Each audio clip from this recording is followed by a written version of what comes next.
Hello everyone, today we're gonna be talking about Dr. K slash Healthygamergg. So he and Diary of a CEO has received a lot of backlash over the last few weeks, or like I would say within like the last month or so. So today we're gonna look into the particular podcast that got so many people, especially women, riled up.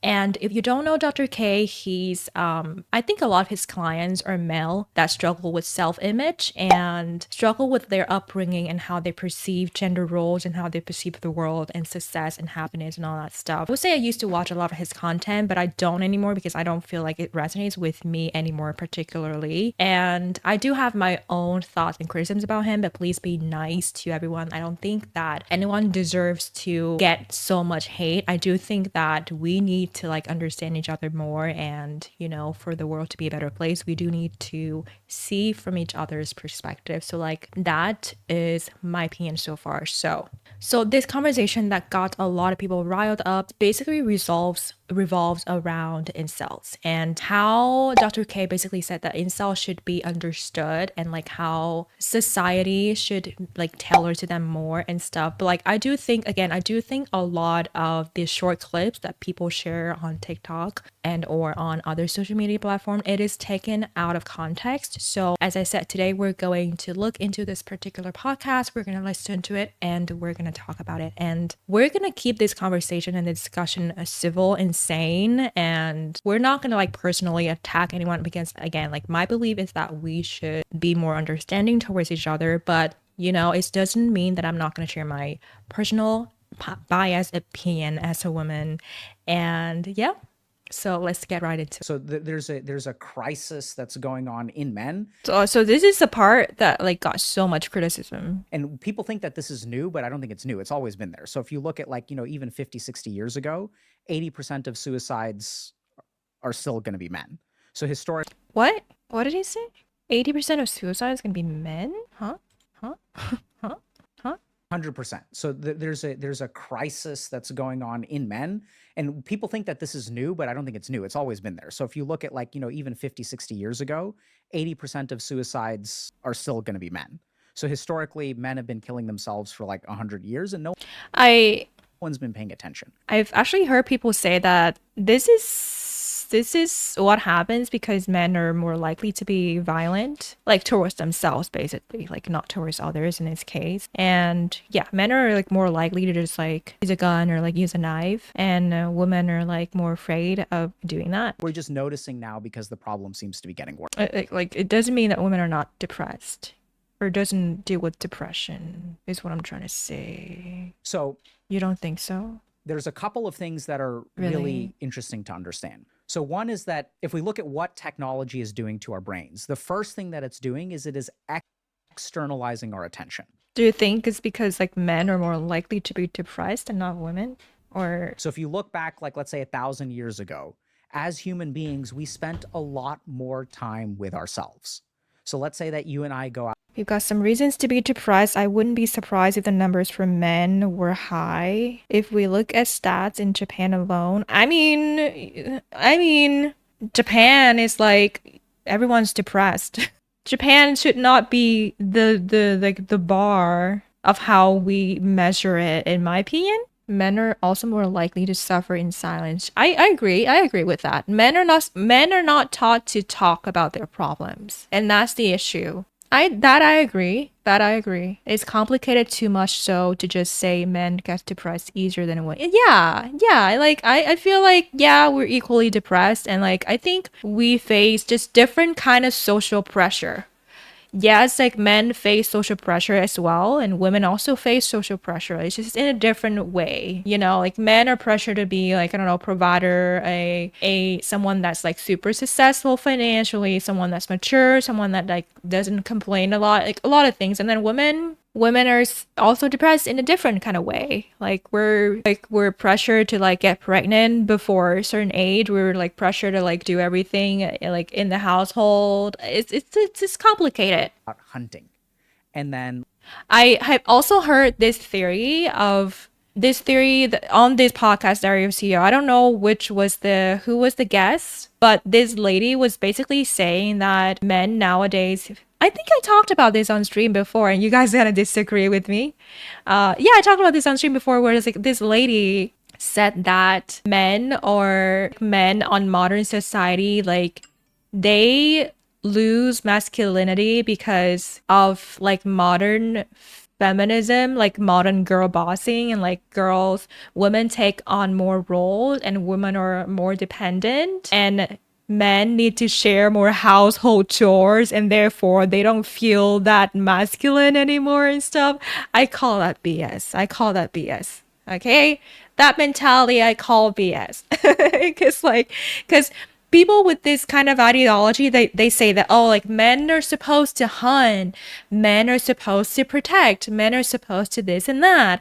And now with modern society, women are like already to depend independent, like now in nowadays society, women are too independent, and that's why men feel more meaningless in life. I don't agree it's because of chores. She didn't say it's solely because of chores. She said that it's like because of a list of reasons, and one of it is because that men are not doing what they're supposed to do like before anymore. Like they're not doing the things like providing and hunting and like being the sole protector of the house, things like that. And that kind of like takes away his goal in life or his meaning in life. And like I don't agree with that. I'm sorry. Like humans are more complicated than that. You know, like I know that a lot of men are gonna be more happy with being bossed around by the women. Like what's wrong with that? And just like these kind of mindset, these kind of mentalities just clumps men into like a box and women in a box. It just clumps women in a box and men in a box, and it's just not true. It's just not true of how it is. Like women are supposed to be this sensitive creature that like talks a lot and complain a lot and gossip a lot. And I just, if a woman wanted to take care of me, I want to be a house husband. Exactly. And like that lady also basically says that, yeah, like doing that, like nowadays more men are being house husbands because women are more successful, and that takes away their meaning in life. BS. BS. Like BS, okay? I would love to be like a breadwinner if I make that much money. And like, you know, it's fine. I think a lot of men are gonna be happy to be a house husband if that is the case. So like I don't believe in that whole BS. I do like a strong woman, but I don't think that makes, yeah, exactly. It doesn't make you weaker. Exactly. So Let's say you shoot an arrow at I a think we got a little bit sidetracked. deer and you miss, and then I shoot an arrow at a deer and I hit. So in this moment, I'm superior to you. And then we pick up the deer and we're carrying it back, and then we have about 2 or 3 hours to take that emotional insult and we kind of process it. We just give our mind space to process it, which it does automatically. So as we externalize our attention, we lose At least sight watch that guy quite a bit. He's pretty famous. of our Yeah. internal signals. We don't know who we are anymore. And now if I don't know who I am, how do I figure out who I'm supposed to be? I pay attention to the outside. Where are the answers? They're on the outside. So this person is talking about masculinity. This person is talking about what it means to be a man. This person is talking Oh my about what it God, means to be a man. masculinity. And now since I don't have any internal source of information, I'm trying to figure out what it means to be a man from the outside world. And this is when men get truly fucked, because what it means to be Come on now. Men and women. We all get fucked. We all losing identity, you know? a man, I'm just saying. Just don't. you're getting all kinds of mixed signals. So on the one hand, it means being physically fit. On the other hand, it means being a provider. On one hand, it means having sex with as many women as you can find. On the other hand, it means having sex with just one woman and being a really solid man and being a good father. And then there's also people telling us that being a man means that you're shit, right? That The question is about, that's true. you're toxic, that And dude, they are talking about men. testosterone level makes you violent, that you're evil, that you're privileged, that there's a patriarchy, all this kind of stuff. So we're getting all this information from the outside about what it means to be a man. And so the other, like, there are all kinds of interesting I do think his client and like what he talks about are usually like men stuff, right? Yeah. Like his clientele is usually the men. Yeah, his main focus exactly. That's why I think that like because his main clientele or men, and like he talks to a lot of men who are like oppressed or struggle with dating, struggle with life, and like ideas on gender roles and stuff. So a lot of his ideas I don't agree with because, I'm a woman. I don't relate to a lot of that.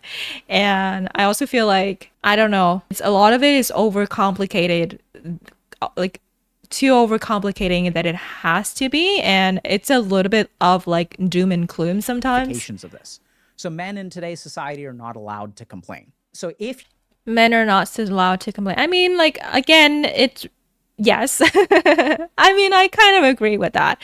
I think it's a lot more extreme in some cultures and not others. Like if you're in an Asian culture, yeah, you're like, or like in India culture, I guess, because he's Indian, or some other extreme traditional old-fashioned culture, like men are not supposed to complain and stuff. But like again, if you come from a good family and like maybe it's not gonna be that bad. So not all of that. I think it used to be especially bad. I would say 10 and 20 years ago, or like our parents' generations as well. Like it used to be bad of like men are not supposed to complain, you're not supposed to cry, you're not supposed to like do this and that. But I think the more we are going to this like modern day, the more people are starting to realize that okay, like you need to speak what you want, you need to talk. Because the thing is, that's what I struggle with when I was with my ex, like several of my exes. That's what I struggled with because like they're not talking to me. I'm like, what's going on? Like, why don't you talk to me? Talk to me. What's going on? And they're like, I don't want to talk to you. I want to. And then the relationships just ended up falling apart because they're not talking to me.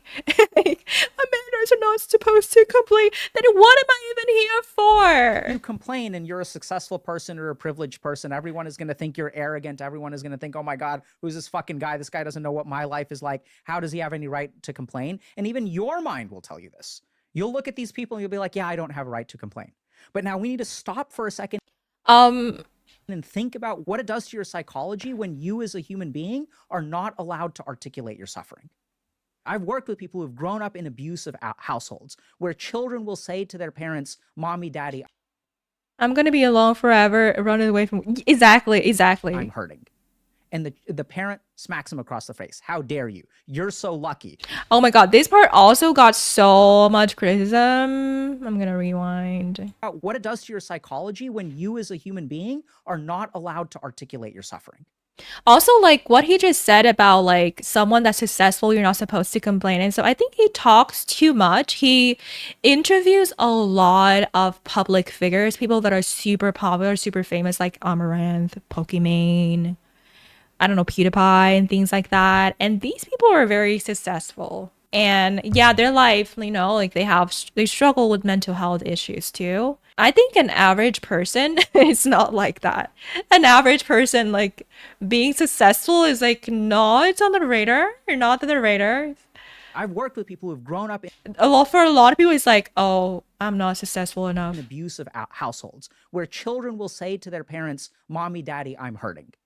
And the parent smacks him across the face. How dare you? You're so lucky. You don't realize the sacrifices I make for you. It's traumatizing to the child when they say, I am suffering and no one listens. This is what we're doing. Well, yeah, it's sad. He makes a valid-ish point and then rambles. Exactly. He gives like a little anecdote that doesn't really like add to the point that he tries to make, right? He makes like one point that we kind of agree, and then he tells little stories that doesn't even make sense. It doesn't really add anything to that. Doing to the generation of men. Yeah. People are saying, I am suffering. For 100 years, men have been killing themselves. 80% of suicides are men. The most dangerous thing for a man under 45 is themselves. And these people have been literally killing themselves because no one has been listening to them. So in the same way that you grow up with as a child in a household that's abusive, where no one takes you seriously, no one listens to your suffering, and now we even have successful men who are not allowed to complain. Who said that though? Who said that you're not allowed to complain? I don't know. If you're like so successful, shouldn't you have money to go to therapy? Shouldn't you have money to just like like vent to someone that you pay for, like I don't know, $200 an hour just for you to complain. Who say you're not allowed to complain though? It's not easy. It's all mentally, it's all inside of your head. It's all inside of our head. And we need to break out of that. We need to break free from that. It's easier said than done, I know, but therapy wasn't that accepted to go. I mean, like it wasn't accepted before, but isn't it more accepted now? This is like 2025. This podcast was last year. I don't know how long back is he like mentioning we could have all the money in the world, but it's so hard to break out of that mold. I agree, but like at the end of the day, you gotta have to do it. I know it's hard, but you just gotta push through that. Because like, what do you want? Like what do we want from this kind of like conversation, you know? Like do we want to move forward, or do we just want to like sit and be like, "Oh, this is hard and we're fucked." And we're fucked. We just need someone to tell us, "Hey, it's okay to go to therapy."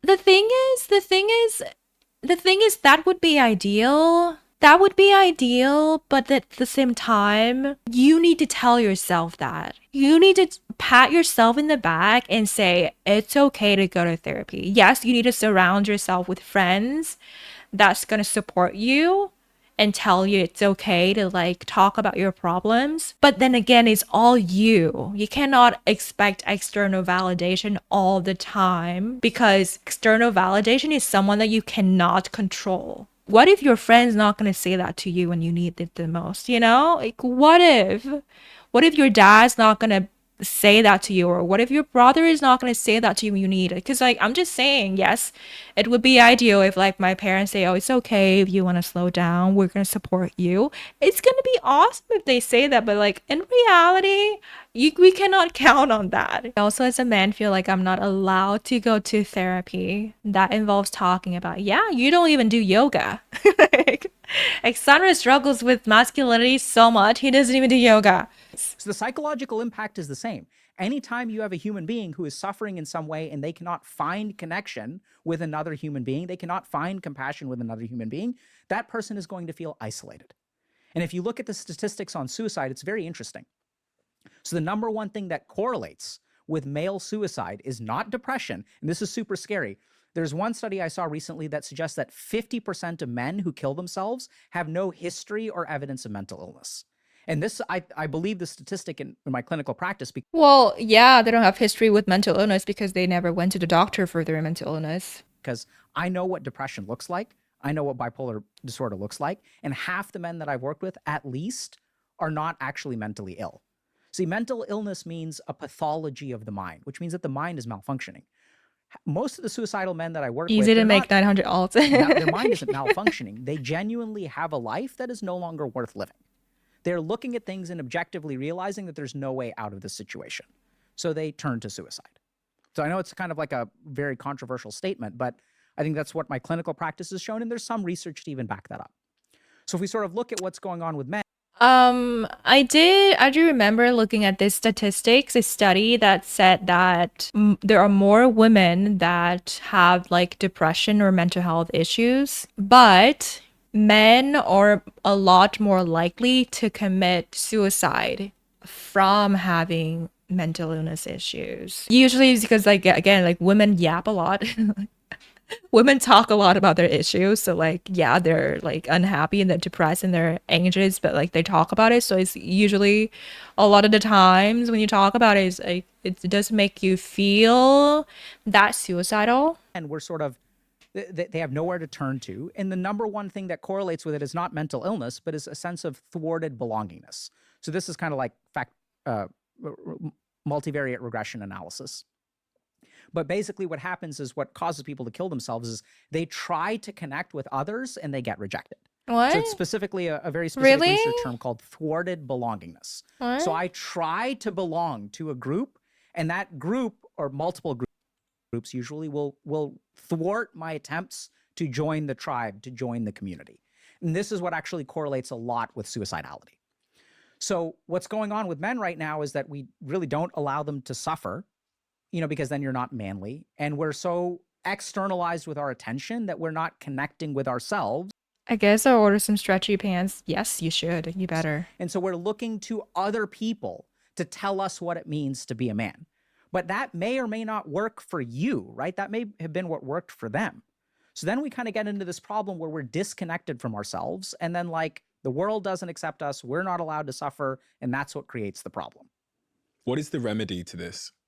So I think the first thing is we must reconnect with ourselves, right? So when you're kind of saying, like, why does everyone think, oh, I need to, like, achieve this, I need to make this money and things like that. Where did you learn that you should do all that? You learned all that from the outside. Instagram.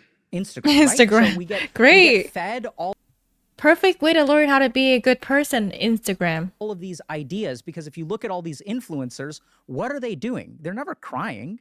They're smiling. Some of them will even pay very attractive women to take pictures with them. Well, some Right. of them are crying, but they're crying and uploading it for ulterior motives, right? Absolutely. And I think a lot of them are genuinely suffering too. But then it's also like, I mean, there's all kinds of weird stuff going on. So one thing is, like, people say that we don't allow men to be emotional nowadays, but people say, oh, men are allowed to cry. So this is something that I experienced even in my marriage, where we allow men to cry, but we don't Oh, this part is also very controversial. allow men to be angry.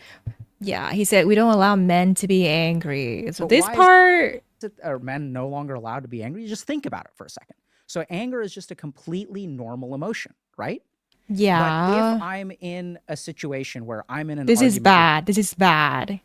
my wife and That's BS. I know, right? This is BS. I feel emotion A and I express emotion A, and she feels emotion B and she expresses emotion B. These two things should be equal, right? We as both human beings get to express what we feel. Now, in the case of me expressing anger and her expressing sadness, she's crying and I'm yelling. If she's crying and you're yelling, if she's crying and you're yelling, like, do we even need to talk about that? How wrong that is? If I'm crying and you're yelling at me, that is freaking over. I am angry a lot of the time. What I don't do is act angry. Exactly. You can say, hey, I feel a little bit like irritated, you know, like you're gonna have to take a step back and regulate your emotion. That's called self-regulation. As an adult, you know what, as a teenager, you can agree. If you're a teenager, you know, it's gonna be hard for you to self-regulate. That's fine. But when you're an adult, you should be able to regulate your emotions. You should not be like, oh, I'm just expressing my anger.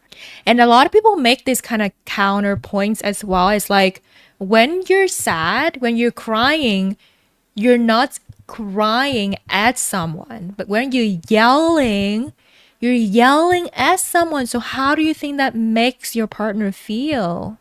How do you think it makes your friend feel, or your like dad or your mom feel, or your son or your daughter feel? You're not like acting angry is not okay. No matter what gender you are. Like saying men are not allowed to be angry is crazy. If you want to like express your anger, have a punching bag in your garage or in your basement and like go down there for like half an hour to deal with your own anger instead of yelling at your wife, maybe. Just saying, just a suggestion. Become a villain. It's It's cursed. so interesting. I saw a viral tweet yesterday. It was someone Googling, my wife is yelling at me, what should I do? Oh god, this part is also very controversial. And then my husband is yelling at me, what should I do? When they Googled, my husband is yelling at me, what should I do? Domestic violence helpline comes up as like a Google pop up. When you Google, my wife is yelling at me, what should I do? Nothing comes up. They're trying to normalize yelling. They're trying to normalize yelling in an argument as if it's normal, as if it should be normal. Yelling is like step one to getting violent. You're getting riled up emotion. You're not supposed to feel it. You're not supposed to feed into it. It's really messed up. Unless you have a girlfriend that weaponizes tears. I agree. But even then, if you have a girlfriend that's like that, it's still not okay to yell, in my opinion. Just like if you're in a relationship with someone like that, just break up. Just be like, I'm not dealing with this. I'm out. I used to like my ex used to like be like that. My ex used to like when I cried, and I don't cry. I feel bad for crying. I feel bad for crying. Like when I cried, he would get angry. He would get angry. He would be like, he would tell me that he felt like I was crying just to make him feel bad, as if I was faking my crying or something. What a freaking asshole that was. One of my exes would do that, so I know it does happen. She would cry just to win. I agree. I agree that like a lot of women would definitely use tears as a weapon. Yeah. Yeah. Yeah. Because obviously, as you said, in the case of villainization, I know that most domestic violence comes from men, but it's interesting that we see the emotion, we interpret the emotions entirely differently because of that. It's not no. Absolutely, right? So we as a society will say like, oh, men need to be in touch with their emotions, but not anger. What do you mean? I just have so many things to disagree with this. Are you listening to what I'm listening? This is why they got so much criticism for this. So much criticism for this. So much. And then this is what really screws What do men. you mean you're not allowed to be angry? This has to be rage bait? Seriously. This is crazy though. We're talking about two different emotions. We're talking about sadness, and then you're not allowed to be angry. What do you mean? God damn, this is worse than I thought. Because as men, we are socialized and conditioned to only feel anger. What? What? Conditioned to only feel anger? What? The only emotion you're allowed to feel as a man growing up. And this is the one emotion that gets demonized when you're older. So I'll give you a simple example. So like I used to get bullied a lot, right? So when I get bullied in school, like what am I supposed to do, Stephen? In school, well, it depends if you can Tell your parents. fight back. Absolutely. Tell your teachers. I know, like what? Absolutely, right? It's fighting back. Like you didn't say talk to the teacher. You didn't say I said talk to the teacher. I said talk to your parents. ask for help. You didn't say cry about it, because if I cry about it, what's going to happen, Stephen? You're going to get bullied more. Absolutely. So we turn every emotion. So men experience anger as something called an umbrella emotion. We literally suppress and are conditioned to suppress all other emotions except for anger. What? Huh? If you talk to men about their experience of life, anger is always the first thing that comes out of their mouth. Someone breaks up with you. How do you feel about it? Do you feel ashamed? No, that's not what we say. I feel pissed off. What? This is painful to watch. This is painful. Hello, Waycraft. Hello. What do you mean someone breaks up with you and you feel pissed off? What do you mean you don't feel sadness? What a sad little life. He has a point. No, he doesn't. He doesn't. He has like one tiny point. How could she do this to me? And then we vent that anger on the internet, and then this turns into misogyny, right? And then we get demonized for it. And it's not that there isn't, we should be harshly judged if we act on those kinds of emotions. I'm not saying that that's the case. But what we also need to consider is that the men who are saying these kinds of toxic things are saying that for a reason. This is because of their upbringing. Okay. This is because of the world that they live in. Okay, I mean, Right? So we're conditioned to only experience anger. Even sadness gets turned into anger. Shame gets turned into anger. Fear gets turned into anger. Right? So if I'm afraid of something happening, what do I need? I need to man up, get angry, right? Like, let's go, son, let's go. This is the emotion that we tap into to overcome fear. So we don't feel any of those other emotions, and we're left what? only feeling anger. At the very heart of aggression, I heard someone say to me once that at the very heart of aggression is some kind of insecurity. But for men, when they encounter that insecurity, they It's not he's alpha male BS. It's definitely my mother that taught me to be angry. Oh, sort great. of manifest it as aggression. So I wouldn't agree with the first thing, that at the heart of all anger is insecurity, but I would absolutely agree I got it. Yeah, my mom told me to be angry. with the second thing, that the only way we know how to respond is with anger. Because Dude, do you have any? Is that the only point he has? Here's the exact quote, just found it. The source of aggression is insecurity. As we are unconsciously aware that our position in life is never secure, people feel increasingly insecure and helpless, so they will be increasingly aggressive and confrontational. at a personal and a social level? So let's tunnel down into that for a second. Okay, so I think that that is true on some level, but also I would disagree. So the first thing is that we have parts of our brain, even animals feel anger. But I think that like when two dogs are fighting over territory, I don't think that that's born of some kind of identity of insecurity, right? So if we really look at like the evolutionary purpose of anger, this is my opinion, is that anger is the emotion that we feel to protect our territory. It's a protective emotion. So if I slap you across the face, what's Okay. the first thing that you're going to feel? It's going to be anger. So if I insult you, you're going to feel angry. No, the first thing I'm gonna feel is shocked because why the hell are you slapping me in the face? Like, I don't know. I don't know. There are other emotions. There are more emotions to the anger. Why do we keep mentioning anger? Like, if I get if you get slapped, the first thing is gonna be like shock for at least for the first few seconds, and then you're gonna be angry. Yeah, you're not gonna It's be angry right away. You're gonna be like, "What the fuck just happened?" No. fascinating the way that it works. So anger causes our thoughts to be faster. Anger causes our peripheral vision to collapse to 30 degrees. So I only see what's in front of me. And it also makes me less sensitive to pain. So like my nociceptors will actually like start to be suppressed when I feel angry, right? So if I get into a fight, I'm going to feel it tomorrow, but like while I'm getting hit, I'm not going to feel it. So I don't think it's born of all insecurity. I think anger is simply an evolutionary response. It's something that we experience to protect ourselves. That's why we feel angry, right? So if I attack baby bear, mama bear is going to come out angry. So it's really a protective emotion. Now, I agree with the second part of the statement 100% that when we feel insecure, especially as men, the only way we are taught to deal with our problems is through anger. Right? So if I'm feeling insecure, if I'm feeling ashamed of myself, if someone's bullying me, what do? I put them in their place. Right? I don't try to make That's peace. not I don't true. complain to someone because no one's going to take me seriously. Right? I have to stand up for myself.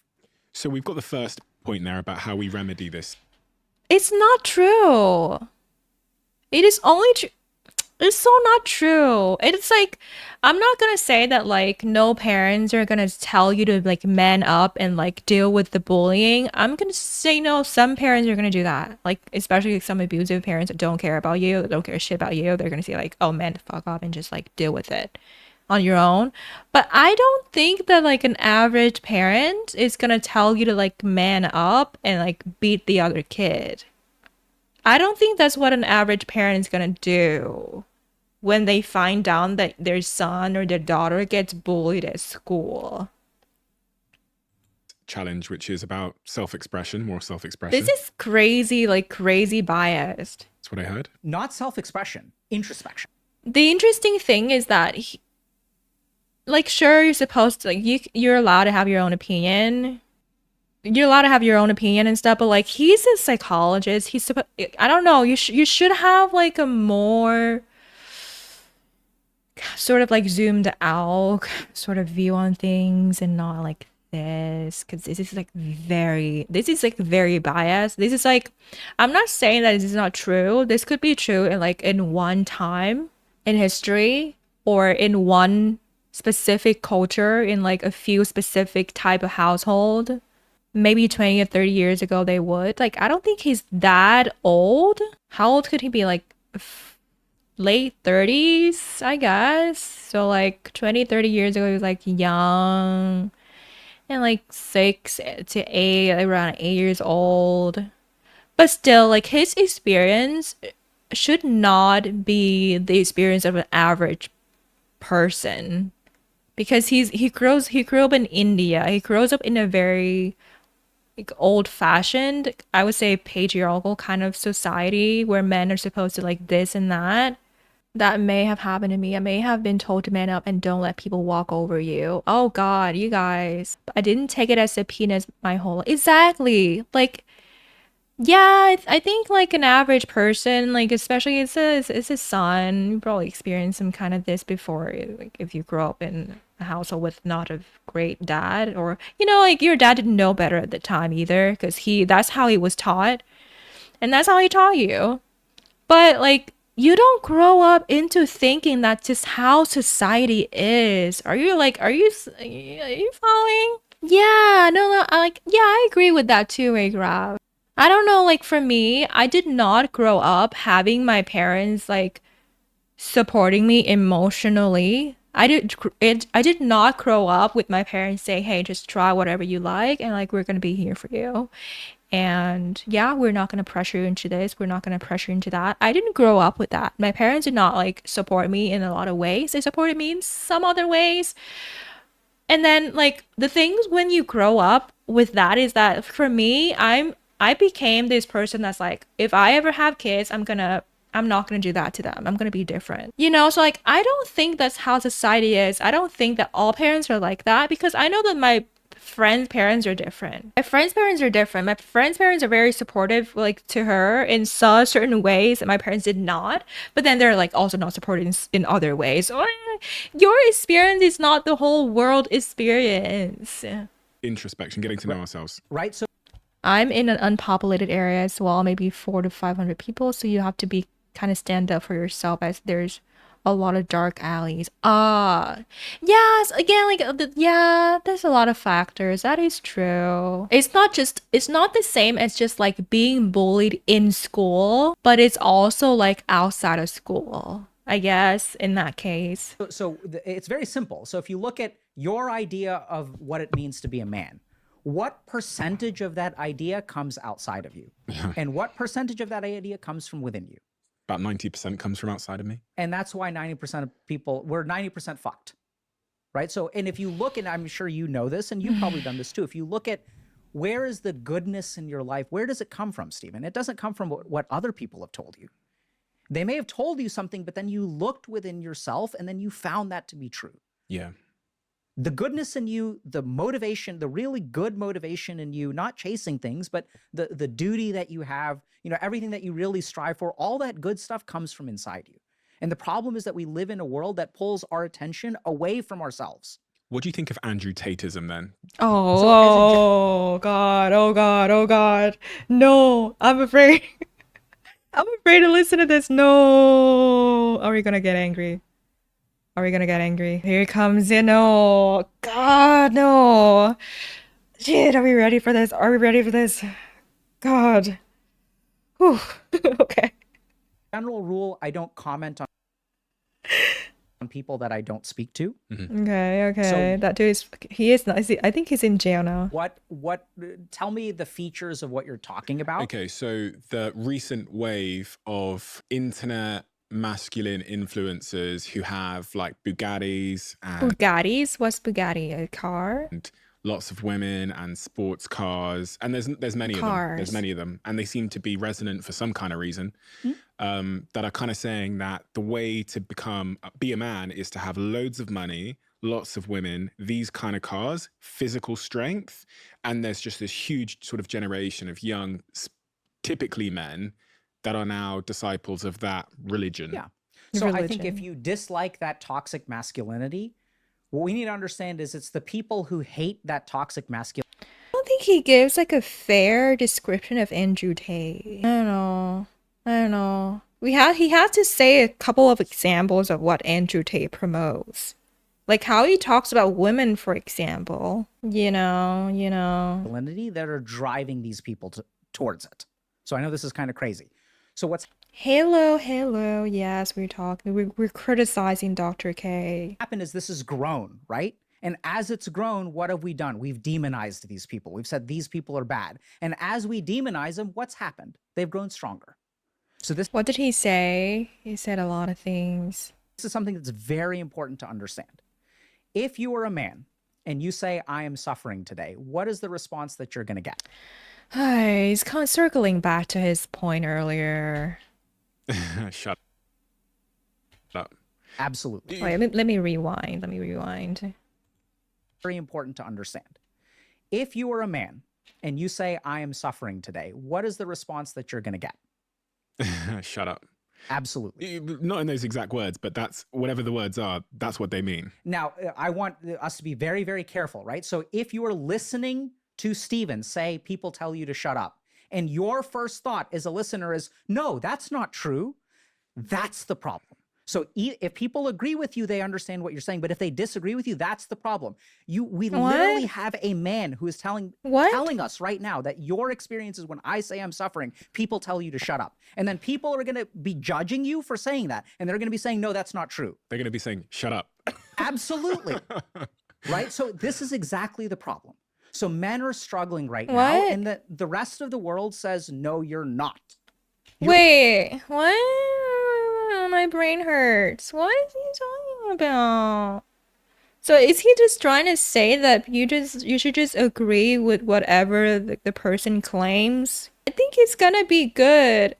I think it's like, isn't it like a good idea when you like have a friend or someone in your life that like puts you back in reality and say that your experience is like not a whole world of men's experience and that what happened to you is not nice? Or Privileged. You're a man. There's a you're privileged human. Who says these kind of things though? Who said these kind of things in today's day and age? Who say these kind of things? I'm sure there are women that are gonna say that, but then again, it's the women that you surround yourselves with. It's the women that you surround yourself with. That, like, yeah, like circles back to my point. Not all Western girls is like you can say that like a lot of them, but I would say not all of them. I don't want to clump anyone into like a box. I would say because, you know, different cultures and this and that, but not all girls and like not all guys are gonna say the same things or expect the same thing out of you. Definitely not all, but it's more common. Yeah, like I was thinking if you say like more than 50% or more than 60%, sure. But that would not be 100%. The thing is, you need to like I don't know, maybe I'm too optimistic. You need to believe and surround yourself with better people that care about you on a human level and not surround yourself. Because it's like, at the end of the day, it's kind of like a positive feedback loop that you get, or a negative feedback loop. Like, you keep surround yourself with these kind of shitty people. You keep surrounding yourself with these shitty people and you think, oh, this is how the world is because the world is fucked for men or the world is fucked for women, which is not true. And I see this, like, I'm just talking about on a woman's perspective. A lot of women are like, oh, men suck. Men are like predatory. Men are predators. Men just prey on women. Men are violent. Men are cheaters. Men are this, men are that. And because they're so negative, I'm not gonna say like I come from my culture. I come from an Asian culture, right?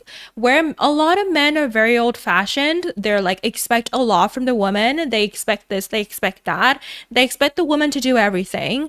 And so I'm not gonna like gloss over the fact that men are in fact sometimes like that. Some men in some cultures more than others.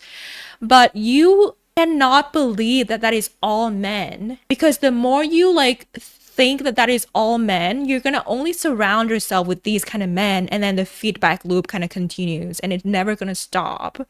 You have to believe that they're like, and the thing is, when you think that all men are bad, you're gonna find a good man and you're gonna be like, oh, I don't trust you because all men are bad, and like you're gonna like push him away, and then you're gonna push away the good people and you're gonna attract the shitty people in your life. And this is the same thing with these types of men as well.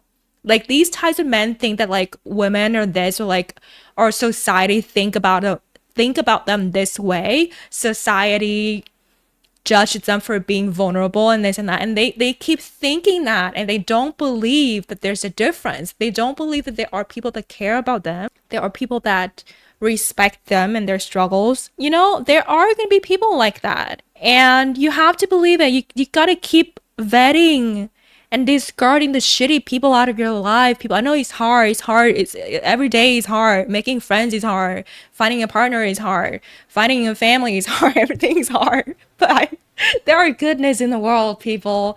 There are goodness in the world. Don't do this. patriarchy. And I'm not commenting on the sociology of it. There is a patriarchy, whatever. Men have many advantages in life. I've experienced many advantages of being a man. It's absolutely true. Let's not go there. I'm talking about the individual experience of men. So there is one group of people on the planet who says, yes, I think he's talking about himself. your life does suck. And that's these toxic masculine people. They're the only people that truly validate men's experiences. Because everyone else says, why are you complaining? And these guys say, yeah, you're a fucking loser. What are you going to do about it? They at least meet you where you're at. And they say, yes, your life is hard, and I will show you a way to make it better. Whereas the rest of the world says, no, your life isn't hard. What are you complaining about? And I've seen this as a doctor. I've seen patients who are complaining about pain, women who are complaining about pain because they have an internal bleed within the wall of their uterus that cannot get detected. What? And they're saying, I'm hurting, I'm hurting, I'm hurting, and we ignore. They also exactly this part he also got criticized for because he's comparing women's physical pain to just a man's internal struggle. This person's pain, and that's when things go back. So for years and years and years, we have ignored the struggles. And there's one he's literally like comparing women's bleeding uterus to like men's group on the planet who accepts them with open with arms. suffering something. And the more that we demonize them, it was like a small part, so I'm not gonna say anything. So when someone starts believing in this toxic masculinity, what is the response? Do people ever ask, like, help me understand what your life is like? Like, what do you like about this person?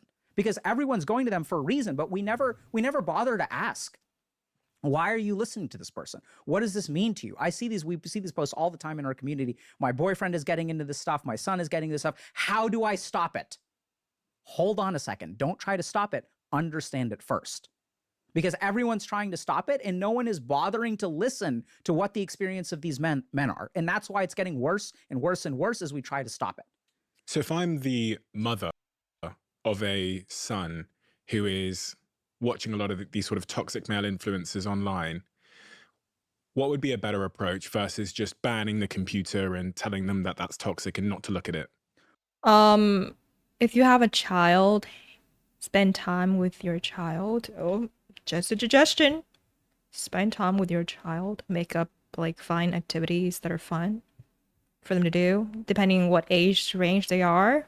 Like, I don't know, do things with them, because if you're like not allowing them to do that, then you're gonna come up with activities that are fun to do, no? Help me understand what you like about this. What is it like to be a man in today's day and age? How do you feel about yourself? Okay, so like he asked a question and then, oh, it's about how to stop people from following toxic masculinity. Okay. How does it feel knowing that 70 to 80% of women want you to make more money than them, and yet 60% of people who graduate from college are women? Huh? 70 to 80% of women want you to make more money than them, and then 60% of people that graduate from college are women. I'm trying to process that information.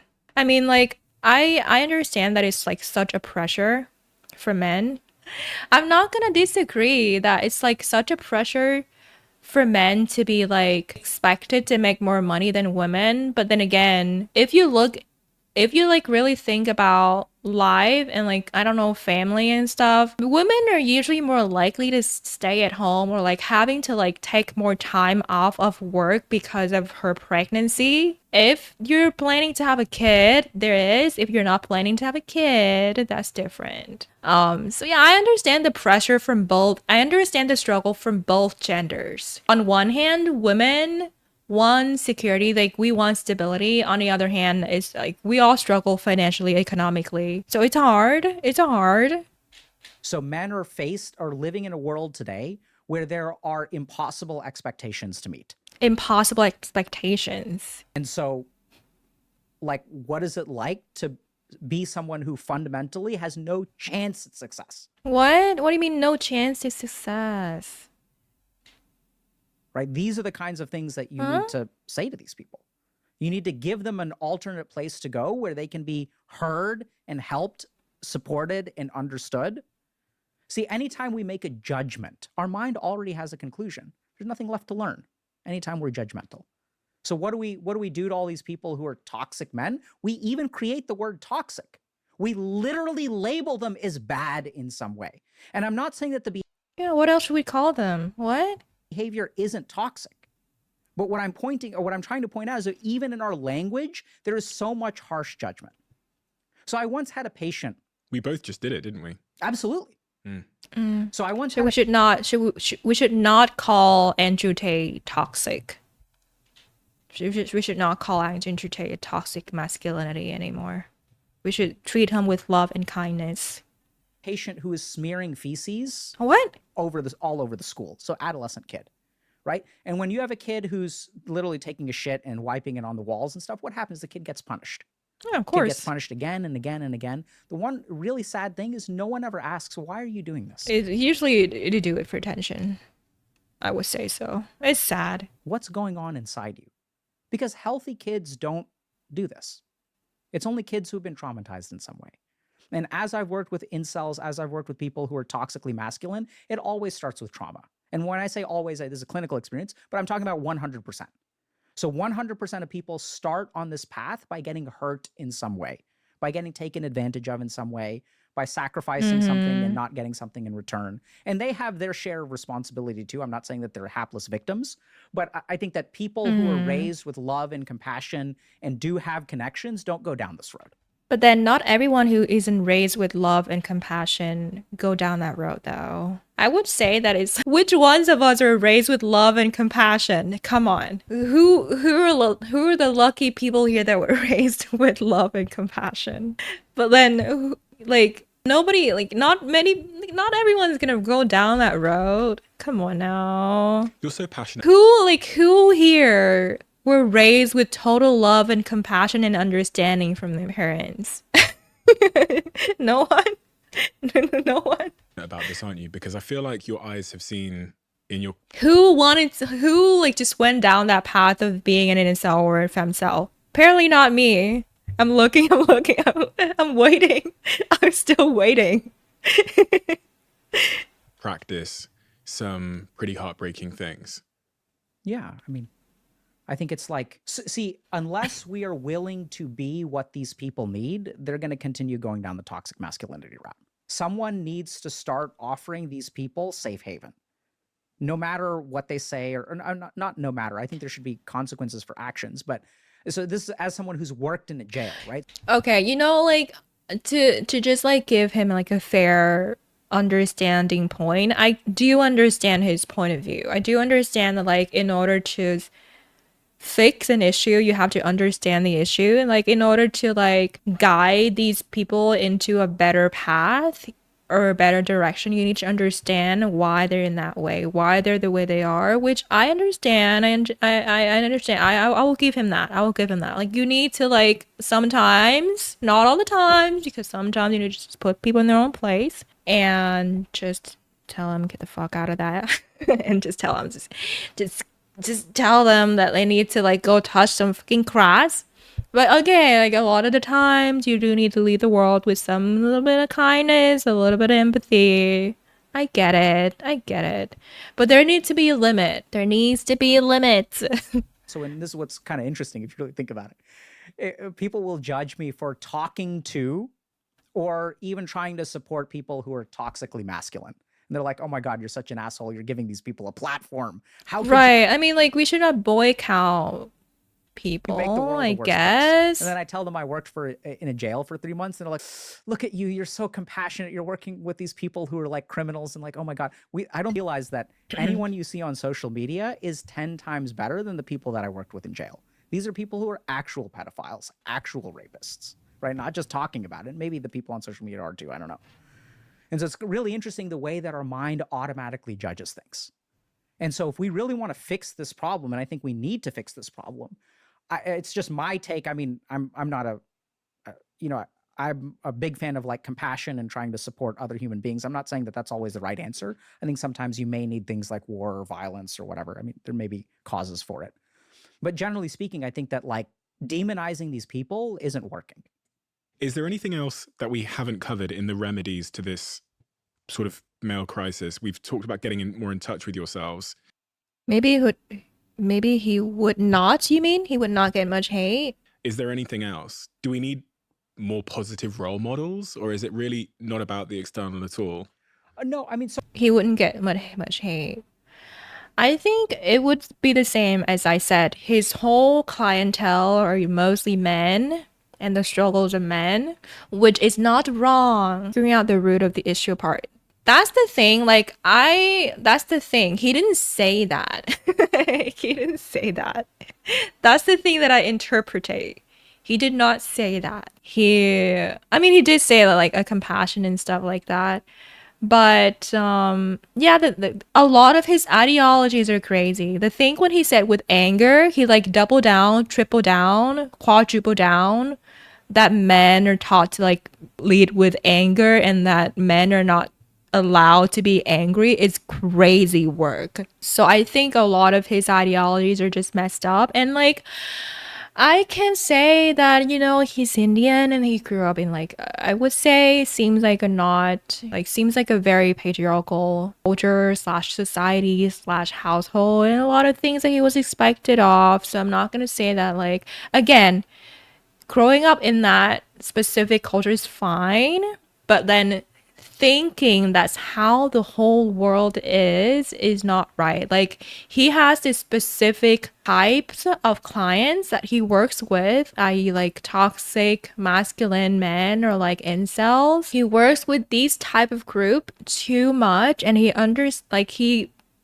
begins to be too compassionate, I would say. I'm not saying that like we should hate them or anything, but like a lot of their ideas are really messed up. Just because you're like, I'm just saying, just because you're traumatized doesn't mean that you should and like and that it's the only way for you to grow up is to go down that road, to go down that path. You're like, you do realize that you can choose your own path, and that's the issue. I think like again, it's hard, and I again like that's why I don't agree with it. We just have very different in perspectives of how things are and how things should go. My opinion is that you have control of your own life and you choose the path of your life. But some people would say what happened to your past dictates the path that you choose in life. It makes the person you are today, and that's just how it is for you.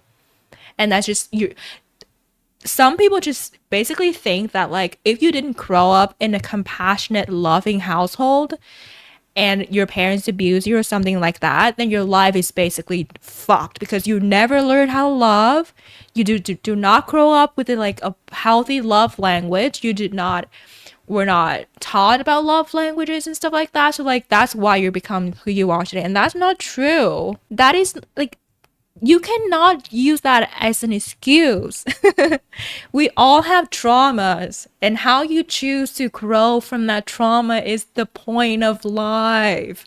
That's the point of life. So I think all that stuff is Okay. true. So we know that, for example, If that were true, I'd be a hard ass. I broke my training and I gained what I lost back. Wait, what are you talking about? there's like a loneliness crisis and things like that. I think that it's not just role models, like we need individual responsibility. So like, for example, everyone will say, yeah, like I know it's a real tragedy The that men mentality. don't have friends, but it's not my job to fix. I will hear this from both men and women, that like it's a real tragedy, but it's not my responsibility. It's sad that this thing happened, but it's not my and which makes sense, right? No human being is responsible for another human being. But then the question kind of becomes like, okay, let's play that tape through to the end. What happens Yeah, to like all again, this? some people would be like, "Oh, I grew up like my parents are divorced. That's why I don't know anything. I don't know how to express love. I don't know how to communicate." Let's fucking work on it. It's one thing to say, "Okay, that's my flaw, but I'm working on it. I'm trying to be better. I'm trying to," because it's okay to say that that's what you struggle with and that you're trying to better yourselves instead of saying, "Oh, this is just how I am. I just grew up not being in a happy family, so that's just how I am." It's like it's a whole difference. I think what these people or like his clients or like I don't know his ideologies are like that where oh these people grew up like this so that's why they're like that, and it's you cannot there has to be a balance between justifying a root cause of an issue and like moving on from it and just using what happened in your past and it's an excuse to not improve or better yourself and just be like, oh, nope, that's just me. It's Whose just me. responsibility is it? So if you look at a lot of what's going on with men right now, it's loneliness, it's isolation, Yeah. it's touch starvation, it's suicidality, Sexlessness as well. Touch starvation? sexlessness, and Huh? Sexlessness, okay. Yeah. it's no individual person's responsibility. But the real problem with this is that these are not problems that men can solve on their own. This is exactly why this is the problem. Really? Oh God, this part also got so much backlash. that men are experiencing. Because as men, we are taught to be independent. We are taught to be, you should fix everything on your own. And so men have fixed all of the things that we can fix on our own.